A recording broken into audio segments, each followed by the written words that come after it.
Hello and welcome to this video on my top 10, or worst 10 if you like, plot holes in the Fallout TV series. The Fallout TV show came out in early 2024 and, like many other people, I enjoyed it a lot. When it came out, I think it was the highest or second highest streaming show on Amazon Prime, and it was hailed as a spectacular success. And that's not surprising when you consider what a talented and engaging cast the show has, its high production values, and the overall great job it did in portraying the world of Fallout on the small screen. However, for me, one letdown was the actual storytelling itself. The story of Fallout often left a lot to be desired because of the show's many plot holes and incongruities. And to be honest, the more I thought about Fallout, the less sense it seemed to make. Now, I think I know the reason for the multitude of plot holes in Fallout, and we'll get to that explanation at the end of the video. However, before we go any further, I ought to say what I'm talking about when I refer to a plot hole. I think it's fair to say that a plot hole is generally understood to be a logical inconsistency in a story that is not explained at the time or soon after. And by explained, I mean that the story either offers the explanation itself or gives the viewer enough information so they can guess the explanation for themselves. For example, imagine I'm standing in the middle of a field and I throw a ball into the air, but the ball never comes down again. That would be a logical inconsistency. Now, there might be a number of fanciful explanations for the ball not coming down. For example, a passing eagle might catch the ball in the air and fly away with it. Or I might have super strength and throw the ball into orbit. Or, for whatever reasons, the laws of gravity might just have happened to stop working on the ball and it simply floated away. There are many potential reasons why the ball apparently vanished, but if the viewer isn't given the information needed to resolve this apparent inconsistency, it leaves them dissatisfied. They start to wonder if the writers are actually capable of formulating a coherent plot. Or even worse, they might start to think that the writers consider the viewers to be idiots who just aren't going to notice when things don't make sense.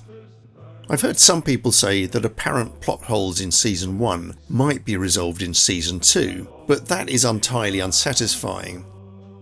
It wouldn't be surprising if you can't understand Season 2 because you never saw Season 1, but it's ludicrous to suggest that you have to wait till Season 2 to be able to understand the plot of Season 1. That's not storytelling, that's just bad writing. To start things off, I'll give you an example of an inconsistency in Fallout where the viewer can, with a little work, come up with an explanation themselves. So in episode 4, Lucy is sold to an organ harvesting facility. In the facility there's a Mr. Handy robot called Snip Snip who replaces Lucy's missing finger before announcing he's about to chop her into pieces. Now, that's obviously incongruous. What's the point in the robot repairing Lucy's finger if he's going to immediately dismember her? It would have been better storytelling if Snip Snip explained his reasoning in replacing the missing finger. For example, he might have said that to comply with quality control, all the organ donors have to be 100% healthy or something like that. But ultimately, it doesn't really matter, because as the scene progresses, we discover that Snip Snip is insane, and crazy robots can't really be expected to make rational decisions. In this instance, the viewer is given enough information to arrive at a solution themselves, but unfortunately in many other cases in Fallout, they're given no information at all. Anyway, let's go through the top 10, and hopefully you'll see what I mean. Plot hole number 1. Why doesn't Norm tell people what he found in Vault 32? In the first episode, Vault 33 is attacked by raiders coming from Vault 32. During the battle, Norm escapes into Vault 32 and finds it's full of decayed corpses. The whole vault is a wreck, all the crops have turned to dust, and the place is a complete shambles. Now obviously, whatever happened in Vault 32 happened a long time ago and has nothing to do with the current raider attack. But when Norm gets back to Vault 33, he doesn't tell the other Vault dwellers what he's found. He eventually does tell one person, his friend Chad, in private, but why doesn't he tell everyone? Telling everyone what he'd found in Vault 32 would have been the most natural and obvious thing for Norm to do, but he doesn't do it, and it's frankly astonishing that he doesn't. Of course, there might be good reasons why Norm keeps his mouth shut. He might have informed someone in authority and they told him to keep silent. Or Norm might have seen some opportunity for himself in keeping quiet.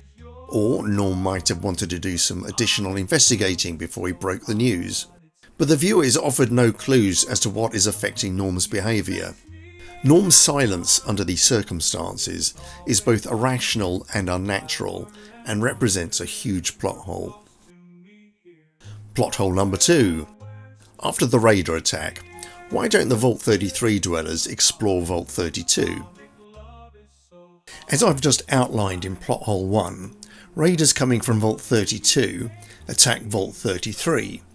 But after the raiders are defeated, no one in Vault 33 suggests that they should launch a rescue mission and see if anyone from 32 is still alive. As far as the people in 33 are concerned, the other vault was home to a thriving community. They wouldn't just automatically assume that the raiders have slaughtered everyone in Vault 32 and just not bother to look. Now, it's true that the raiders blow up the tunnel connecting the two vaults, but the mound of rubble in the tunnel is hardly a serious barrier. When Norm and Chad return to Vault 32, it barely takes them a few hours to dig through the debris. The rubble is a trivial obstacle that they easily overcome.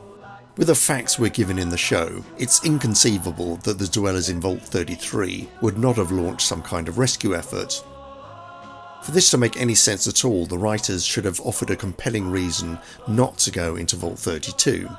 For example, someone making up a story about the release of radioactive gas in the tunnel, or asbestos poisoning perhaps, or a suspicion of plague in the other vault. Any reason, no matter how contrived, would have been better than nothing. The inhabitants of Vault 33 basically abandoning the dwellers of Vault 32 makes no sense whatsoever. Plot hole 3. Why doesn't Moldava kidnap Hank at the start? Moldava is the woman who leads the raiders in their assault on Vault 33, and we later discover that her sole reason for launching the attack was to kidnap Hank, the overseer of Vault 33, who is also the father of Lucy. Hank has information that Moldava needs to be able to carry out her plans, so she takes him prisoner to force this information out of him. So, that being the case, why doesn't she just capture Hank the moment the intervault door is opened? It's the perfect opportunity for a kidnap, and not only can she capture Hank, she can also capture his entire family at the same time. But no, Moldava does not do the reasonable, obvious thing.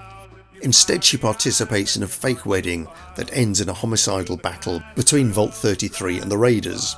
It makes no sense. Not only does she ignore an opportunity to capture Hank at the start, but she also exposes him to danger that might kill him. Again, the show presents us with no information that would help us make sense of this. It might be that Moldava has very little control over the raiders, and they're the ones insisting on the wedding taking place for their own peculiar reasons. You know, they might just like parties. But at no point is Moldava shown to be anything except in complete control over her people. Not capturing Hank when the door opens is a baffling decision on her part. Plot hole 4. Why didn't Hank or Vault 31 know what was happening in Vault 32? Vault 31 is a management vault put in place to watch over Vault 32 and Vault 33. In the show we discover that some years previously, the inhabitants of Vault 32 all died in some kind of suicidal mutiny against their overseer. But why wasn't this known by Vault 31? Hank should also have known about the mutiny in Vault 32. Hank was originally from Vault 31 and should have been in regular contact with both Vault 31 and Vault 32. So why did nobody notice when Vault 32 went radio silent for a couple of years? The entire purpose of Vault 31 is to control the other two vaults. It's the vault's only reason for existing, and they and Hank completely dropped the ball. It makes no sense. Now you might say there was no reason for Hank to contact Vault 32 directly. He might do everything through Vault 31. But why would Vault 31 keep in touch with Vault 33 and not do the same with Vault 32? And if Vault 31 isn't keeping in touch with anyone, then what's the point of having it at all? I mean, there were years of radio silence to account for. It wasn't just a slow Friday afternoon. Plot hole 5. Why does Wilzig hide the stolen tech in his neck? Wilzig is an Enclave scientist who injects a pellet of advanced technology into his neck. This seems to be a painful and dangerous process. And because he's gone to so much trouble, we figure there must be a really good reason for doing it. Initially I thought he was using the tech to augment his brain functions or something similar, but there's never any sign of that happening, and we're led to the conclusion that Wilzig only injects the pellets into his neck so he can smuggle it out of the facility, which is a ludicrously elaborate ruse when a perfectly reasonable alternative would have been to, I don't know, put the tech in his pocket or stick it down his sock. At no point do we see any kind of security measures that would have made it necessary to hide anything in his neck. Wilzig walks around the facility quite freely, and there are no searches or probes that would make neck smuggling in any way appropriate. If we had seen Wilzig going through an X-ray machine that scanned him from the neck down, and guards who checked his mouth, nose and ears for smuggled items, then I could absolutely see the necessity of the neck trick, but otherwise it's just ridiculous. Based on the information we're given, there is no need for Wilzig to hide anything in his neck. Plot hole 6. Why doesn't Lucy cut the stolen tech out of Wilzig's neck? After Wilzig escapes with a pellet, he joins up with Lucy. Wilzig has been badly injured and is dying. He tells Lucy that the pellet is in his neck and asks her to take it to Moldova. He also suggests that she cuts off his head so she doesn't have to drag his corpse around with her, which is fair enough. That's reasonable advice. But why not cut the pellet out of his neck altogether and leave the head behind as well? In a later scene we see Lucy examining Wilzig's head. She knows exactly where the pellet is, and it appears it would have been very easy to cut the thing out. Even if she was afraid of damaging the pellet, which we see gives her an electric shock at one point, she doesn't need to touch it. She just has to cut out a big chunk of meat with the pellet inside and carry that around. The fact that Lucy decides to carry around a human head makes no sense at all, and the only reasonable conclusion is that the writers thought it would be cool to have people chasing a dismembered head across the wasteland, which admittedly is cool, but in this context is also very stupid. Perhaps the writers were inspired by the 1974 movie Bring Me the Head of Alfredo Garcia, which was about a bunch of people chasing a dismembered head across the Mexican desert. But in that case they were chasing the head for a good reason. They needed to prove that Garcia was dead to claim a reward. In contrast, the Fallout head turns out to be a rather pointless gimmick. Plot hole 7. Why doesn't anyone comment on the ghoul disappearing for 30 years? At the beginning of Fallout we see the ghoul being rescued from a grave, and it's implied he's been down there for 30 years. Now this might be a minor point, but on 2 occasions after his release, the ghoul encounters people who knew him from the old days, and neither of them ask where he's been in all that time and what he's been up to. The wasteland is a dangerous place, and if I hadn't seen or heard from someone in 30 years, I'd assume they were dead. It would be the most natural thing in the world for either of these 2 people to simply ask the ghoul what had happened to him, but in both cases they just act like they'd seen him a few weeks ago. It's all very odd and confusing. Has he been in a grave for 30 years or not? And it's an issue that would have been an easy fix. Just have people ask reasonable, obvious questions. The ghoul doesn't need to provide detailed answers. He could just wink and say he's been lying low for a while, or that he'd gone underground. In this way the writers could have established the timeline and had a bit of fun with it too. It reminds me of the movie Escape from New York, where everyone who meets the hero Snake Plissken starts out by saying, "I thought you were dead." It turns into a gag, and it's just a funny way of emphasising that Snake is quite famous, but has also been out of circulation for a long time. Plot hole 8. Why is the Vault 4 trap still in operation? In episodes 5 and 6 we're introduced to Vault 4. Lucy and Maximus enter an abandoned medical facility looking for supplies and enter a trap. They walk into a room, they're gassed, then the floor drops away and they fall into an underground cell inside Vault 4. We later discover that Vault 4 was an experimental lab that was trying to combine human and mutant DNA, the object being to create creatures that could survive the wasteland. So this trap was apparently built to catch fresh human test subjects. There's no other reason for the trap to exist otherwise.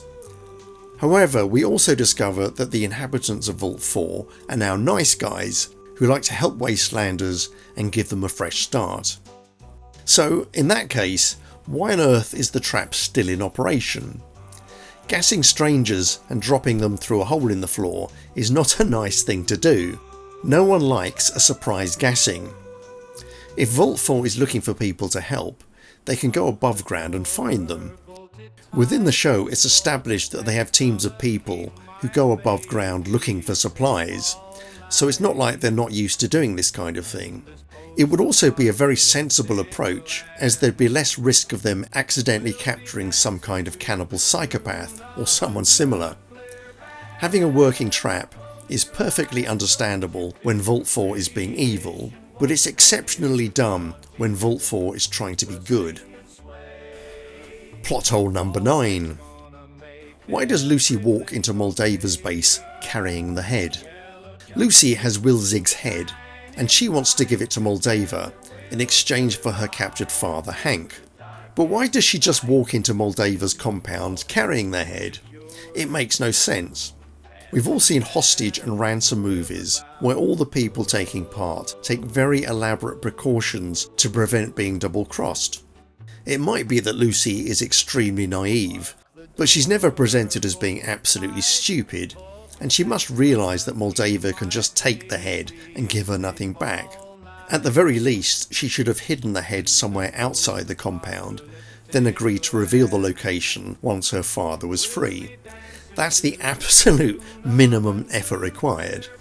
But she does nothing at all.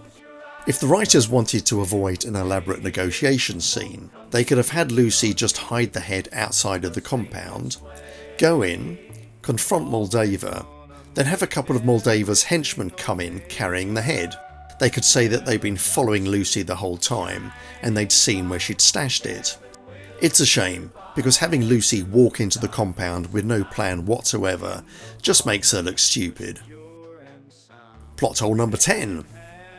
Why is Bud Atkins' head on a Robo-Roomba? Bud Atkins is the Vault-Tec executive who's in charge of Vault 31, and he's managed to survive so long by being a robo-brain, meaning he exists as a disembodied brain supported by a robot body. Only in this case, the robot looks a lot like a vacuum cleaning Roomba machine. We meet Robo-Bud in the last episode of Fallout, but the setup makes no sense whatsoever, since Bud is too small to interact with any of the machinery that surrounds him. All he can do is scuttle around on the floor. It's a shame because the Fallout universe does contain very formidable robo-brains that are human-sized and have robot arms and tracked wheels. These are very capable devices, so why not put Bud in one of those? You could have made similar jokes about him malfunctioning, but also made Bud sinister and menacing at the same time. He'd have been a much more interesting character all round. I've heard some people say that the production budget might not have stretched to creating a full-sized robo-brain, but given the amount the show cost to make, about $20 million per episode, I'm inclined to doubt it. The Robo-Roomba might be mildly funny, but in the context of Vault 31, it's a ridiculous choice and turns Bud into an impotent clown, whereas he could have become a much more interesting villain. Anyhow, that's my top 10. I've ignored some common complaints, such as the ghoul knowing about weak spots in power armour, as I think these can be explained away using information in the show. I also think Vault-Tec's plan for world domination is so stupid, it's not worth the bother of deconstructing. But I'm sure you have your own examples. If you do, please let me know, and I might do another video on them. Anyway, right at the start, I said I thought I knew why Fallout is riddled with so many inconsistencies. And in my opinion, the answer lies in an interview the production team gave to The Hollywood Reporter back in June 2024. In the interview, two of the Fallout showrunners, Geneva Robertson-Dworet and Graham Wagner, explained how the show was developed.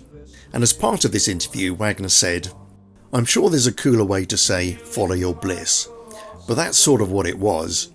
We wrote things because we wanted to write them and shoot them, and if it ever felt like a scene was a drag, we're like, well, let's not write it. So we're just trying to make our own personal and collective joy govern decisions as we go forward. So there it is in a nutshell. It was apparently too much of a drag to come up with a consistently coherent story, so they just didn't bother to write one. It seems that putting effort into the script was not joyful enough for them. It's a bold move, and it seems to have paid off for the first season, which was very popular. But will fans be as forgiving for the second season? The novelty of Fallout on the small screen will have worn off by then, and fans might be expecting a little more effort the next time round.